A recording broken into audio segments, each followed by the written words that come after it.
Bora que bora, galera! Hoje eu estou como o sol, gente, eu estou irradiante. É, desse jeito. Meu dia hoje começou bem, meu dia hoje começou tranquilo. Bom, galera do bem, a gente vai falar de uma coisa, de um tópico super importante, né? A gente vai falar da sociologia brasileira e quem é que vai começar a falar disso ou sobre isso com a gente? Bom, professor, é o senhor? Não, eu não sou ninguém. Eu convidarei, então, um teórico, pensador, né, a grande figura que inicia o processo de entendimento do que a gente vai chamar de identidade brasileira. Eu chamo, então, para o hall da nossa conversa, Gilberto Freire. Bora, segura na minha mão, vamos realizar os nossos sonhos. Eu, de conseguir colocar você dentro da vaga que você deseja no exame de vestibular para que você possa cursar o curso que você tem o seu sonho. Então, a nossa vontade é conjunta. A minha é igual à sua. Bora conseguir esse processo? É isso aí, galera do bem. Bom, o tópico que a gente vai trabalhar hoje, dentro de Gilberto Freire, a gente vai trabalhar um dos seus livros, que é a Casa Grande Senzala, e algumas das ideias centrais que esse livro traz sobre o processo da identidade brasileira e uma outra questão que a gente vai discutir, que é a questão da democracia racial, que é um contexto que Gilberto Freire traz para a gente possa compreender. Pessoal, mas democracia racial, né, identidade brasileira, fora que a gente precisa compreender esses processos aí bem a fundo, correto? Casa Grande Senzala, temos dois excertos aqui que lerei para vocês que traz a seguinte concepção. Todo brasileiro, mesmo o alvo de cabelo louro, traz na alma, quando não na alma e no corpo, há muita gente de genipapo ou a mancha mongólica pelo Brasil, a sombra ou pelo menos a pinta do indígena ou do negro, no litoral do Maranhão ao Rio Grande do Sul, e em Minas sente-se principalmente do negro a influência direta ou vaga ou irremota do africano. O que ele está colocando aqui para a gente, pessoal? Se te perguntarem o que isso aqui fala, pessoal, simples demais, né? Nós somos um povo miscigenado. É isso aí. O contexto aqui, ele vai tratar, né, e ele vai observar, inclusive pode ser utilizado esse contexto aqui para poder fazer uma questão para vocês sobre essa questão da miscigenação, da interação interétnica. Mas para a gente poder entender ou compreender como é que se deu essa miscigenação, é que a gente vai continuar navegando por aqui. Terminamos a primeira fala, colocamos o que ela significa e segurando a minha mão, que aqui não tem vacilo não, aqui é questão na veia. Na ternura, na mímica excessiva, no catolicismo em que se deliciam nossos sentidos, na música, no andar, na fala, no canto de ninar, menino pequeno, em tudo que é expressão sincera de vida, trazemos quase todas a marca e influência negra da escrava ou sinhá que nos embalou, que nos deu de mamar, que nos deu de comer, ela própria molengou na mão o bolo de comida da negra velha que contou, né? Ou seja, de toda maneira, nós estamos falando de nossas primeiras experiências, né? De todas as situações que nós passamos. Isso, então, são influências, tá? Desse grupo ou étnico que passa a compor o Brasil, vindo de uma maneira não muito tranquila, né? Vindo para cá escravizados. A primeira grande pergunta é, bom, do que o livro trata, né? Ele trata, então, senhoras e senhores, ele vai tratar da simples, meus amigos, identidade brasileira. Peraí, professor, identidade brasileira? Sim, senhores. O Brasil é um país miscigenado, do ponto de vista, presta atenção, cristão, cultural e biologicamente. Correto? Então, cultural, processo de integração de valores, processo de integração de costumes, processo de integração de normas. Então, um conjunto de elementos que passam a fazer o que, senhoras e senhores? Nos dar uma característica identitária, né? Identitária. Eita, a caligrafia aqui não me ajuda de nada, meu Deus do céu. É identitária, ok? Então, esse é o pessoal. Biologicamente, biologicamente também, que não seriam somente as normas e valores, mas o processo da integração, tá, dos nossos DNAs. Bom, Antirracionalismo, oposição ao evolucionismo social de Nina Rodrigues. Ou seja, a teórica anterior, né, que nos coloca numa linha evolucionista, né, que seria a questão da Nina Rodrigues, ele vai trazer uma perspectiva de integração, não de evolução e processo de desenvolvimento. Correto? O grande objetivo dele é esse. Bom, como é que ele vai fazer isso, pessoal? Ah, ele vai observar o seguinte: ele vai analisar o cotidiano da família patriarcal, ele vai observar a questão da alimentação, da sexualidade, da arquitetura e vai verificar a análise das contribuições desses diferentes grupos étnicos para a nossa sociedade, beleza? Galera do bem, vamos segurar aí, ó. Quem foram os portugueses? A primeira coisa a pensar é, bom, se somos miscigenados, a partir de qual matrizes originárias nós viemos? Ou seja, veio essa miscigenação do ponto de vista biológico e do ponto de vista cultural. Então eu preciso perceber isso, correto? Bom, vamos lá. Os portugueses vão trazer duas questões extremamente interessantes para a gente poder pensar. Primeiro, a histórica ida às Índias e a conquista da costa africana. Beleza? E seguinte, B, né, o espírito cruzadista. O que eu preciso pensar, gente? Formou-se na América tropical uma sociedade agrária na estrutura escravocrata, na técnica de exploração econômica, híbrida de índio e mais tarde de negro na composição. Sociedade que se desenvolveria menos pela consciência de raça, quase nenhuma, tá? No português cosmopolita e plástico. Presta atenção, pessoal. O que ele está trazendo aqui para a gente? Ó, sociedade se desenvolve menos pela consciência de raça. Não existe nenhum lastro, né? Nenhum processo de interligação que vá nos associar, do ponto de vista identitário, né? Com os nossos antepassados. É isso que ele está falando aqui, é isso que ele está colocando, correto? Porque eu sou o quê? Se eu parar para pensar, se eu parar para refletir aqui com vocês, eu vou fazer uma reflexão. Meus ascendentes são negros. As minhas duas tataravós são indígenas. Eu sou indígena? Eu sou negro? Estão percebendo? Ou seja, eu tenho esse processo, né? E resulto desse processo da integração biológica e dos elementos culturais, correto? Pelo exclusivismo religioso desdobrado em sistema de profilaxia social e política. Beleza? O que é notável? A ausência de discurso racialista, né? Ibéricos e africanos se separam, o cristianismo é o nosso único elemento aglutinador. O que ele vai trazer para a gente então? Ele vai colocar aqui esse único elemento que nos une. Vamos prestar atenção aqui, ainda mais sobre os portugueses. A singular predisposição do português para a colonização híbrida e escravocrata dos trópicos explica-se em grande parte pelo seu passado étnico. Isso quer dizer que, diferentemente dos espanhóis, já havia tido um contato, não somente do ponto de vista da miscigenação biológica, mas também do ponto de vista de não haver estranhamento entre o norte do continente africano e essa região que é Portugal. Ou seja, eu tenho alguns processos ali religiosos, presta atenção, ou antes, cultural, né, de povo indefinido entre a Europa e a África.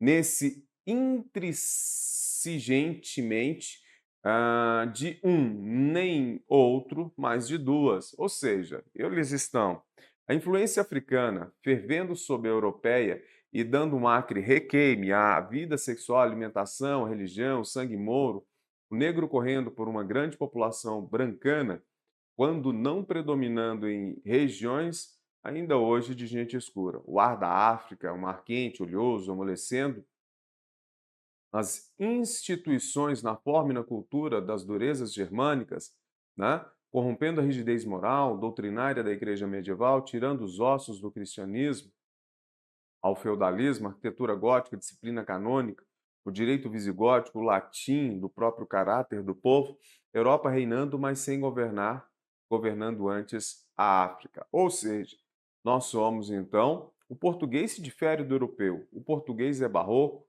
né? Contrasta e sem forma, ou seja, o português ele não vai ter, né, todos esses elementos que compõem esse grupo étnico, um tanto quanto mais rígido, mais forte, que no caso seria forte, que eu digo no seguinte sentido, né?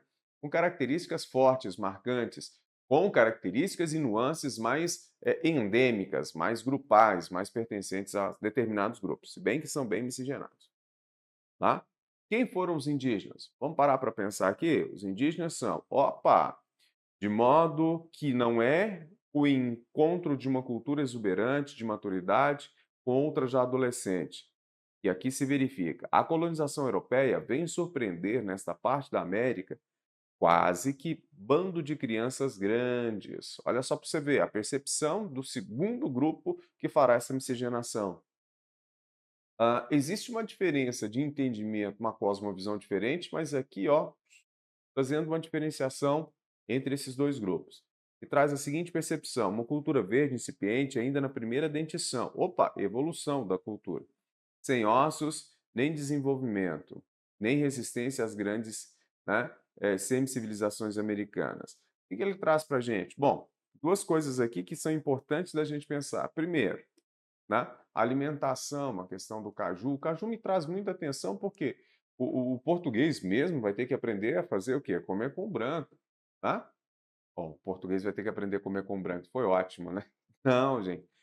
Com indígena, né? Porque o português não entende aquilo ou daquilo que se pode se alimentar. Traz a mandioca, o uso das fibras, né, das confecções de cestas, a arte em cerâmica tão vasta nessa região, ok? Olha aí, pessoal. O que que eu tenho aqui, pessoal? Primeira coisinha, eu tenho grupo português e indígena. Agora, eu vou fechar o terceiro grupo para a gente poder entender esse processo. O português era menos cruel, segundo Freire. Ausência de mulheres em quantidade suficiente nos trópicos. Menos cruel em relação com os escravos.